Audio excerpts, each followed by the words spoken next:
dando continuidade, né, ao estudo desse horário em torno da Revista Espírita de 1859. E hoje nós vamos falar dos mundos intermediários e das tempestades. Antes vamos ler o Evangelho para a gente sintonizar aí com o plano espiritual. Essa mensagem, esse item 4, né, que diz aqui do capítulo 3, foi uma sugestão dada, né, pela organizadora do estudo. Boa noite, Silvani, Ronald. Mas a gente entendeu claramente que aqui está se referindo aos mundos habitados, tanto que o subtítulo é Diferentes categorias de mundos habitados. Então ele faz uma classificação relativa aos mundos habitados por encarnados, assim, né? E aí tem uma classificação mais ou menos, e aqui a gente é informado que a Terra é um mundo de expiação e prova, domina o mal, e é por isso que nós aqui somos mais abraços com tantas misérias. Temos aí, né, a notícia de que estamos nos transformando para o mundo, está chegando o momento da Terra se tornar mundo de regeneração. Por isso tanta confusão nos dias atuais.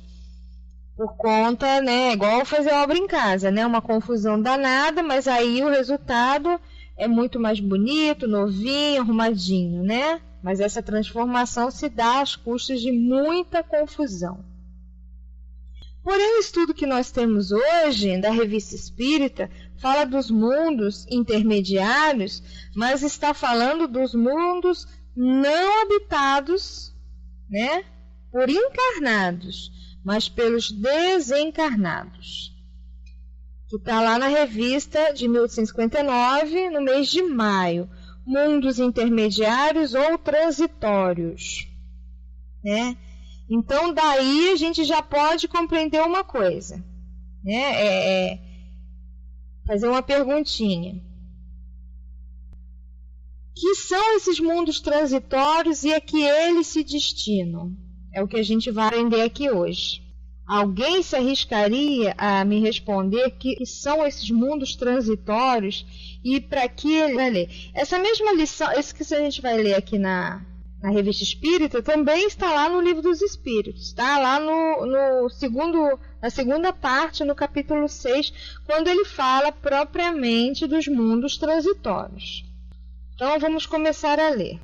Numa das respostas que foram dadas em nosso número anterior, vimos que haveria, ao que parece, mundos destinados aos espíritos errantes. Exatamente, Regiana, exatamente. Então, a ideia de tais mundos não se achava na mente de nenhum de nossos assistentes e ninguém nela teria pensado não fosse a revelação espontânea de Mozart. Nova prova de que as comunicações espíritas podem ser independentes de qualquer questão, nós a submetemos a um outro espírito fora da sociedade e através de outro, né, Mozart lá conversando, respondendo, e de repente, com as respostas de Mozart, foi percebido que existiam mundos, esses mundos, né, supostamente para errantes. Já que Mozart estava desencarnado e ele falava que ele estava habitando aí um mundo, né? A gente sabe aí, tem alguns relatos de que ele estava em Júpiter, enfim. E aí, como eles estavam falando de outros assuntos, nenhuma daquelas pessoas ali presente tinha pensado nisso. Então, justamente por essa resposta de Mozart, eles começam a pensar nessa ideia, né? De que existiam mundos para determinados espíritos errantes. Boa noite, Ligeirinho, seja bem-vindo. E aí foram perguntar a outro espírito fora da sociedade, em outra situação, com outro médium, para de repente confirmar ou não o que eles haviam suspeitado através das respostas de Mozart. E aí pergunta Santo Agostinho: há de fato, como já foi dito, mundos que servem de estações ou pontos de repouso aos espíritos errantes? Todo mundo sabe aqui o que é espírito errante, né?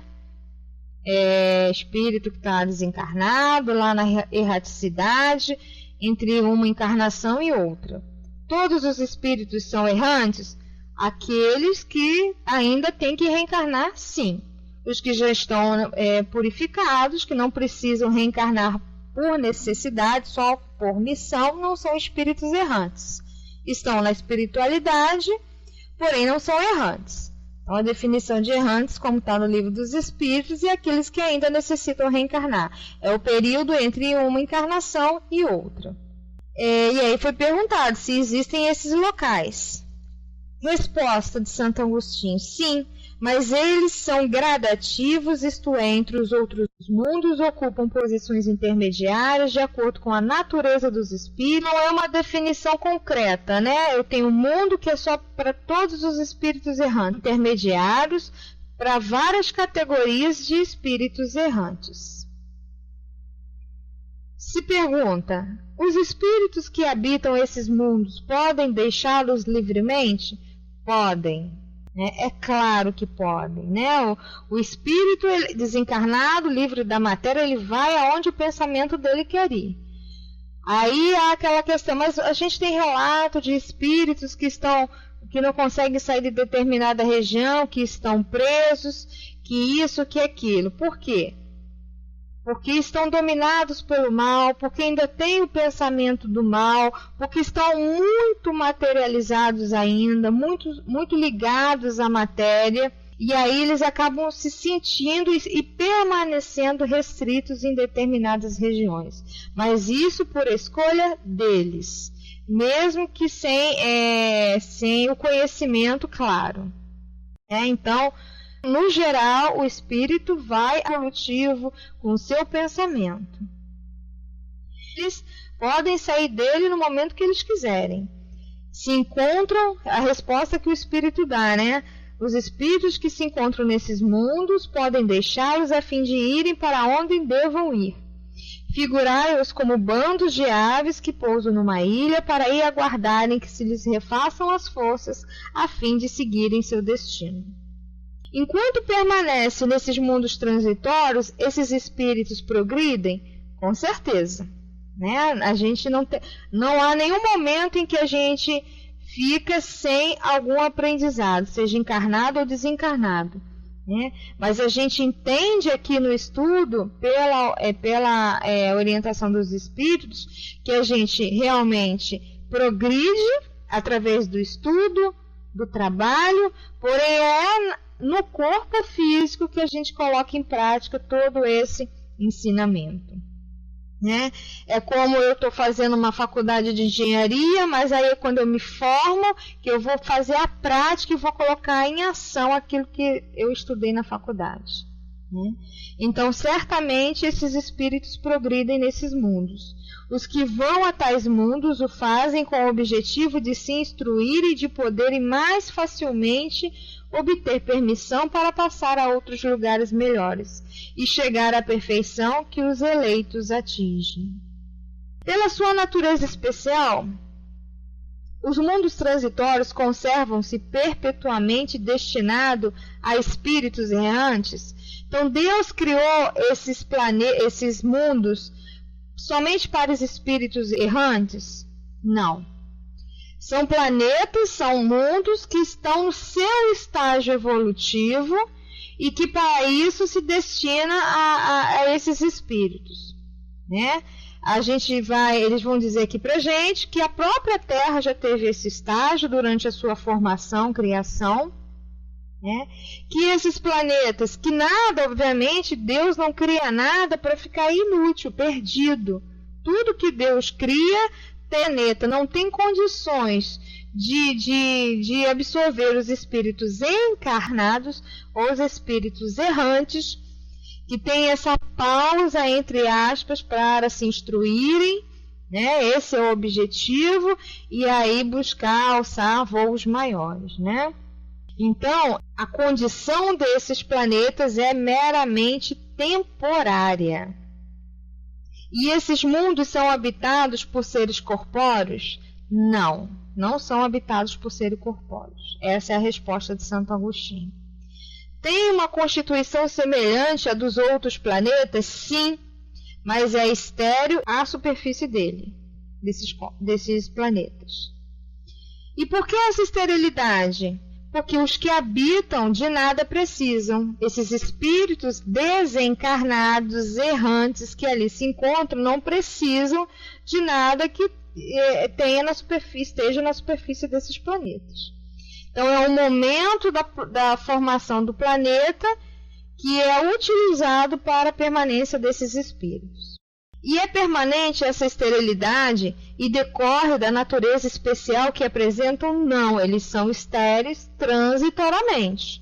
Com a evolução deste planeta, deste mundo, vai chegar um momento que vão se criando até que chega um momento que ele se torna habitável por encarnados.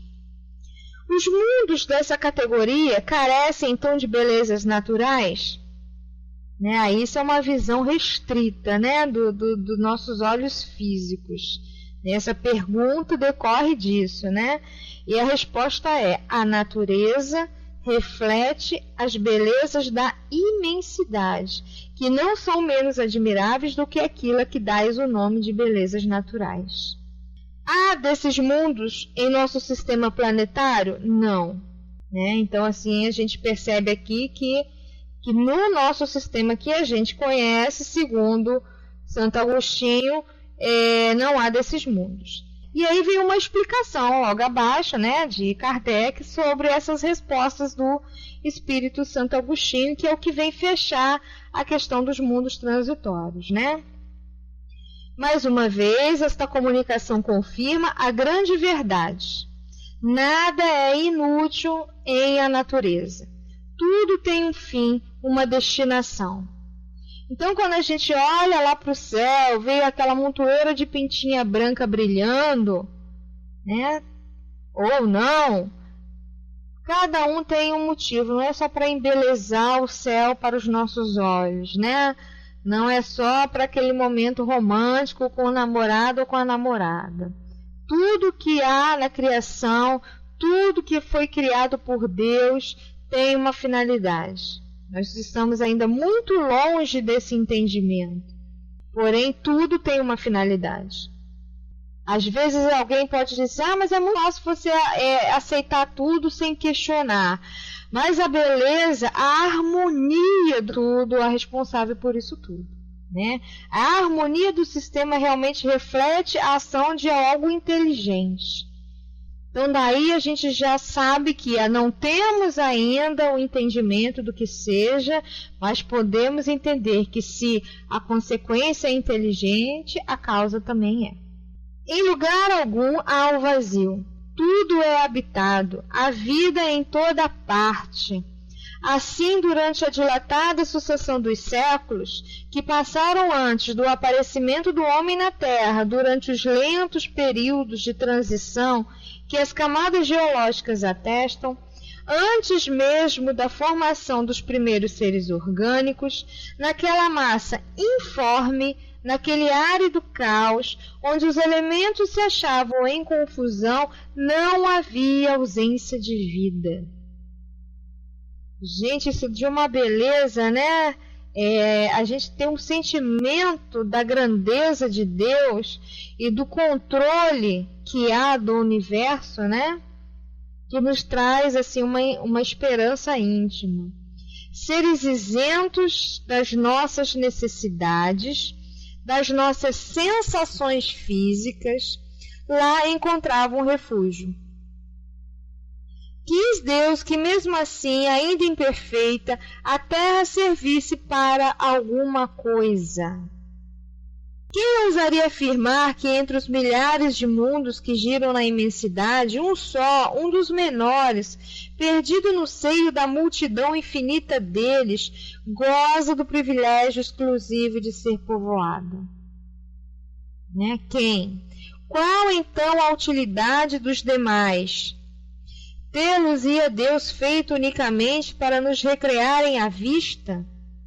Suposição absurda, incompatível com a sabedoria que esplende em todas as suas obras.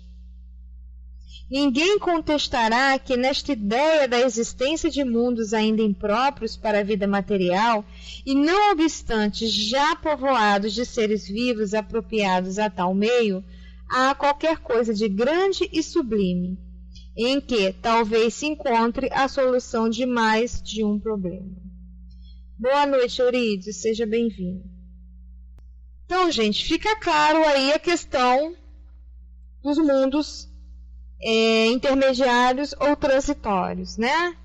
E aí a gente pode perguntar, vocês entenderam claramente, boa noite, Márcia, vocês entenderam claramente a diferença desses mundos intermediários, daqueles mundos intermediários que estão lá no Evangelho, que são mundos classificados de acordo com o grau evolutivo dos espíritos, porém encarnados.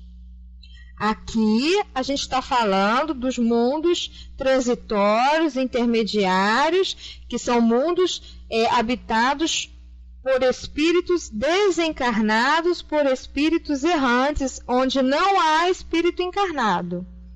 São mundos que durante o seu processo de formação não estão ainda em condições de serem habitados por encarnados, mas são pousos de descanso e de estudos para espíritos errantes, ou seja, aqueles que ainda precisam reencarnar.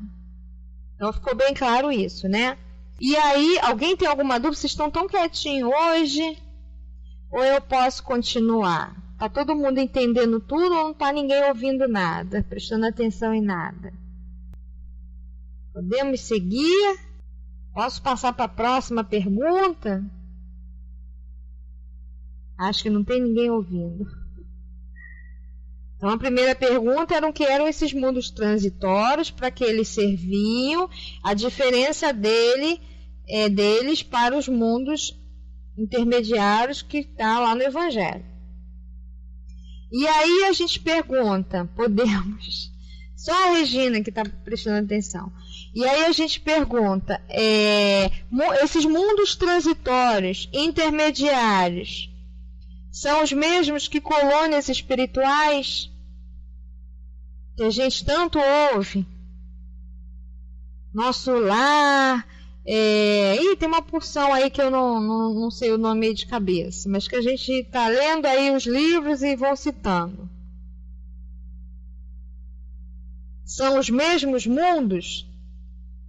Será, Regina, que são os mesmos mundos? A Regina acha que pode ser. Mas aí, vemos aqui, estudando aqui, a gente viu que não são os mesmos mundos, né? Então, regiões espirituais, cidades espirituais, não são expressões equivalentes, né? Mundos transitórios e essas regiões espirituais.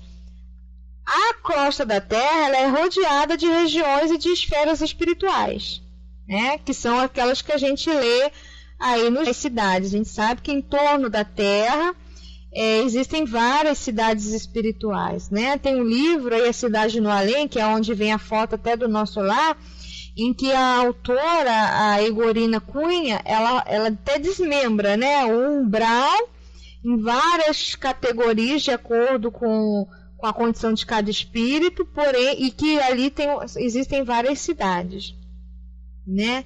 Mas a gente, estudando o que essas cidades, e estudando o que Santo Agostinho nos passou de mundos intermediários, eles não são a mesma coisa. Por quê? Porque essas cidades espirituais, elas podem se desfazer. Elas são mantidas por agrupamentos de espíritos que, com a mesma intenção, com a mesma vibração, com a mesma sintonia, se reúnem e formam essas cidades. E elas são mantidas pelo pensamento.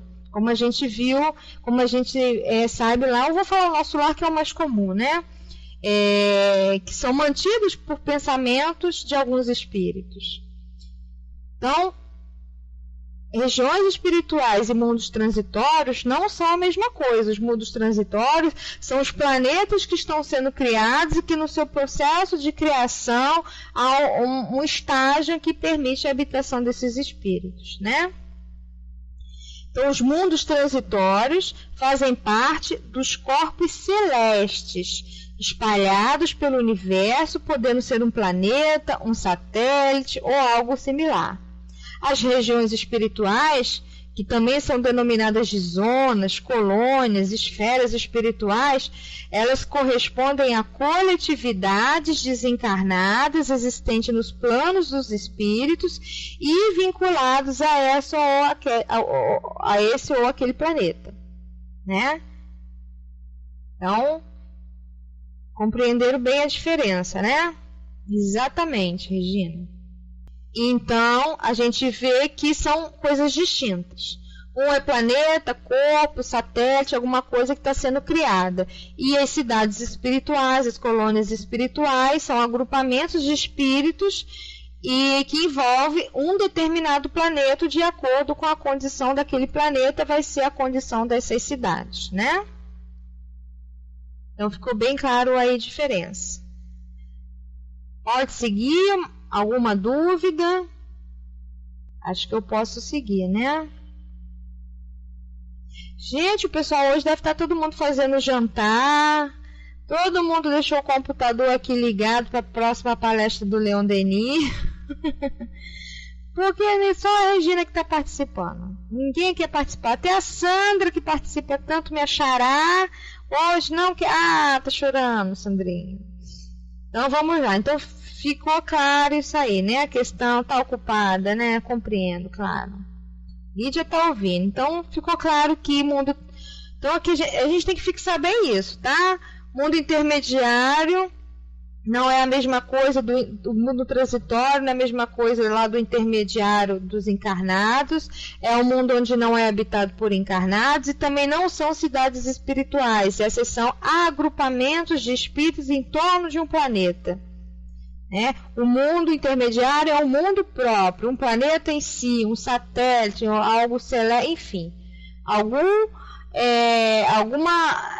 criação no seu período evolutivo que serve de habitação para esses espíritos errantes, tá? Então vamos ver se falta alguma coisa para a gente complementar daqui, e aí a gente passa para o das tempestades, que é um outro assunto, né?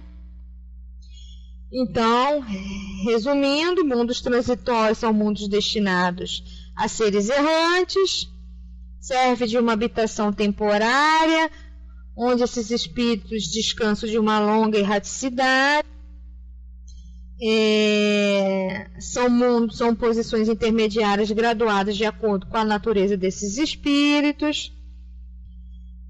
Não se prestam à encarnação de seres corpóreos, porque ele ainda é estéreo, né? Neles a superfície ainda é estéreo, e aí tem que habitar ali espíritos que não precisem de nada que os encarnados ainda precisem, né? Já que esse planeta não vai oferecer isso. Mas essa esterilidade também é transitória. A Terra já fez parte, já foi um mundo transitório durante a sua formação, né? Hoje ele é um de expiação e provas. A gente viu aí a diferença para as cidades espirituais, são cidades em torno da crosta da Terra, no plano extrafísico, né? Então no plano espiritual, mas em torno da Terra. Existem várias esferas espirituais, cidades espirituais, vários nomes, né? E que vão se dividir, que podem ser cidades de sofrimento, de ignorância, como a gente lê nos livros de André Luiz, como podem ser cidades felizes, né, onde existem espíritos um pouco mais adiantados, já em condições de estudo, de entendimento, como é o nosso lar, né? Ok, então vamos passar para as tempestades. Seu som está cortando, Eurides? Quando eu estava ouvindo a palestra do Leon Denis, também eu estava sentindo picotando. Então, não sei se é do Pautal, que eu não sei se é minha internet, mas... Então, podemos obter que a gente foi proposto para que a gente estudasse hoje, é o das tempestades, que fala do papel dos espíritos nos fenômenos naturais. Ele começa falando isso porque ele está citando passagens que estão lá nas revistas de fevereiro e de junho de 1848. Da revista não, são textos a respeito da interferência dos espíritos nas tempestades. Ele até cita, né, uma tempestade específica, né, a tempestade de Solferino, Mas aqui nesses textos foi dito que era Deus causando diretamente aí essas tempestades. E o estudo de hoje, o estudo aqui proposto por Kardec, é justamente esclarecer esse ponto, se era Deus realmente que causava as tempestades ou se eram espíritos que causavam essas tempestades, né? E aí qualquer fenômeno natural que ocorre. E aí o que vocês acham? Deus diretamente provoca? São espíritos que provocam? Qual é a finalidade dessas transformações aí, dessas questões aí que a gente tem visto ultimamente, né? Vulcão, vulcão não, aquele negócio do vento lá, eu lembrei do vento, falei vulcão. Tornados, né? Devastando aí as cidades, lá, principalmente lá nos Estados Unidos. As tempestades propriamente ditas, né? As inundações, os tsunamis. O que vocês acham? Existem espíritos responsáveis, tornados, né, Euridice? Existem espíritos ocasionando. Por que eles fazem isso? Eles recebem algum comando? E que categoria de espíritos são esses? São espíritos evoluídos? São espíritos inferiores? Né? Como é que se dá isso aí? Então vamos começar lendo. Quem quiser fazer alguma citação aí na área do texto, fica à vontade, tá? Que a gente lê a seguir. Então diz assim, né? Uma pergunta feita, né, ao espírito. Disseram-nos que a tempestade de Solferino tiveram um objetivo providencial e nos assinaram vários fatos desse gênero, especialmente em fevereiro e junho de 1848. Durante os combates, tinham essas tempestades um fim análogo? Quase todas. Interrogado a respeito, disse-nos o espírito que, em tal circunstância, só Deus agia sem intermediários. Permite-nos algumas perguntas relativas ao assunto que vos pedimos sejam resolvidas com a vossa clareza habitual. Concebemos perfeitamente que a vontade de Deus seja a causa primeira, nisto como em tudo. Porém, sabendo que os espíritos exercem ação sobre a matéria e que são os agentes da vontade de Deus, perguntamos se alguns dentre eles não exercerão certa influência sobre os elementos para os agitar, acalmar ou dirigir. Então aqui, gente, tem uma questão que a gente tem que frisar, porque quando ele coloca um comentário de acordo com o que eles já receberam de instrução dos espíritos, ele já praticamente está respondendo, né? Ele coloca aqui: Deus, a vontade de Deus é a causa primeira. Porém, os espíritos exercem ação sobre a matéria e são os agentes da vontade de Deus. Então, praticamente está resolvida, né, a questão. E aí ele vai perguntar se eles não exercerão certa influência sobre os elementos para agitar, acalmar ou dirigir. Esses espíritos vão agitar uma tempestade, vão acalmar uma tempestade, vão dirigir a tempestade, né? A Lídia coloca: eu diria que mesmo se fosse provocado por espírito, não seria sem a vontade de Deus ou permissão de Deus. Exatamente. Ele já disse aqui, Deus é a causa primeira. Porém, a gente já tem o conhecimento de que os espíritos exercem ação sobre a matéria. E que esses espíritos são agentes da vontade de Deus. Então, Deus não faz, ele manda fazer, né? Resumidamente. É isso que a gente está entendendo aqui.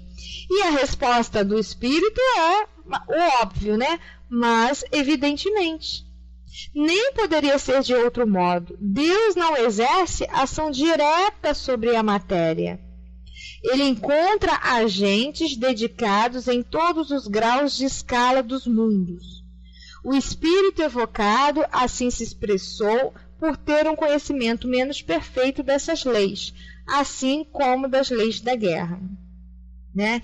Então, ele está dizendo o seguinte, que aquele espírito que falou que era Deus que estava causando as tempestades lá nas guerras, ele ainda não tinha conhecimento da lei que regia essas ações, esses movimentos.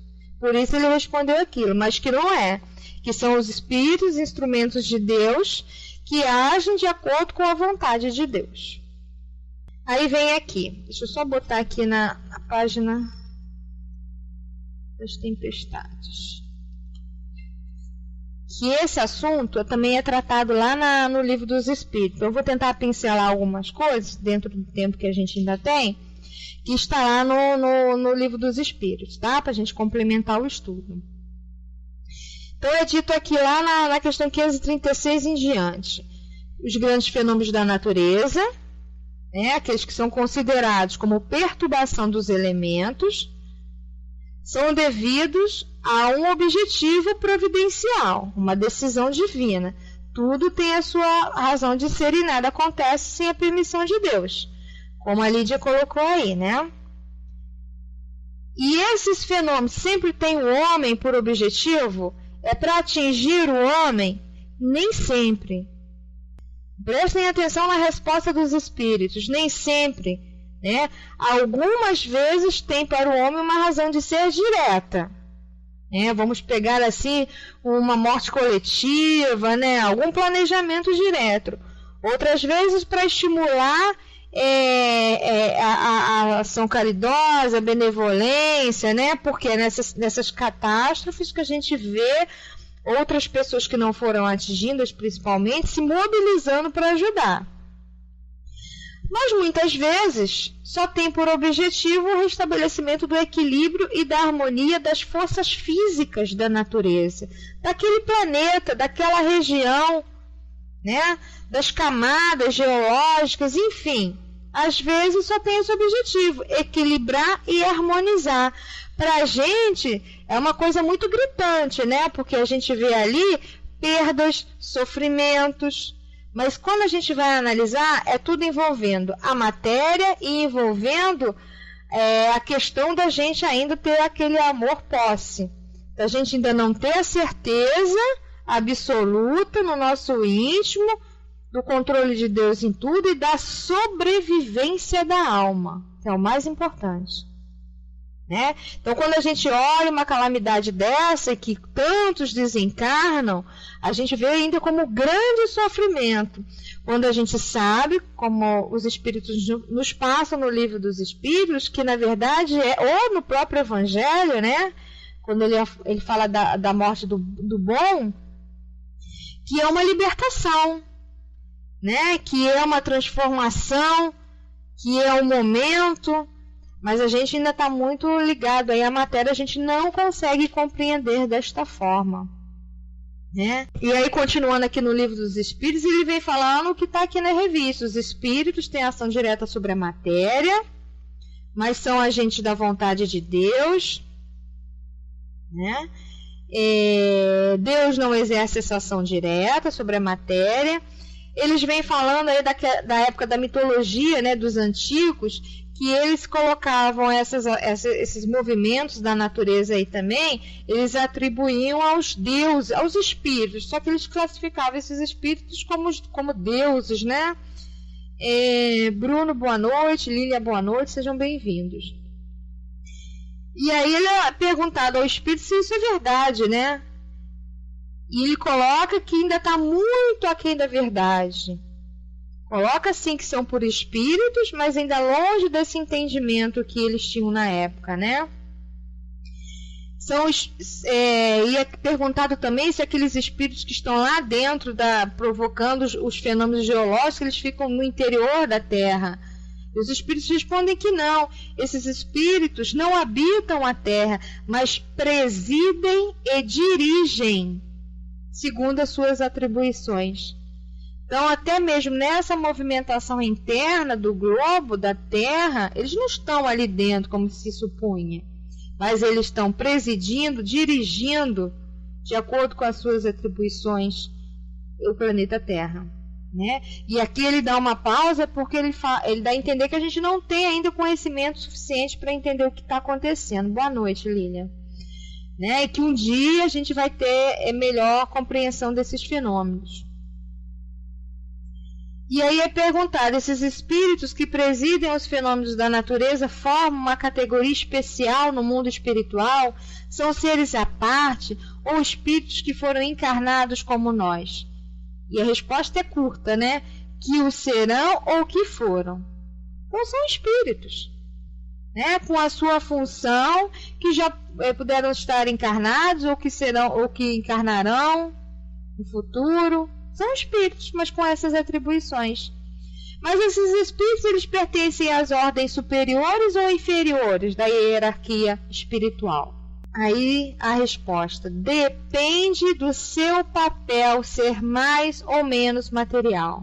O que vocês achavam?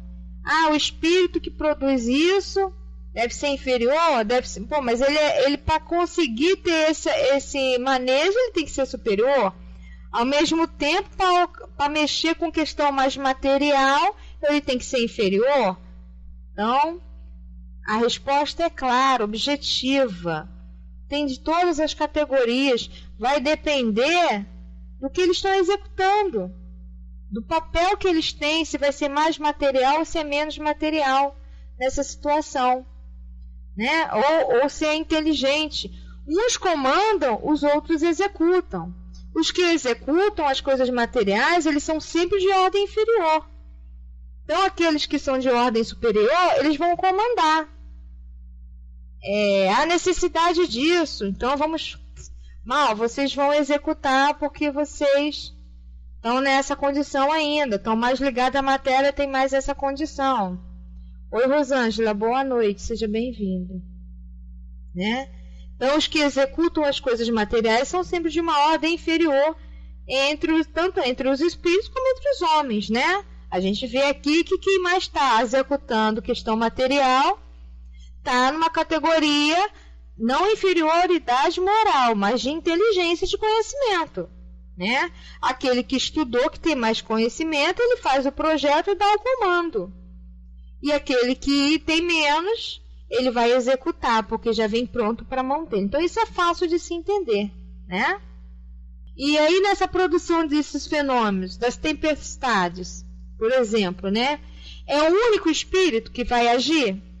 O que vocês acham? O único espírito vai agir e causar a tempestade?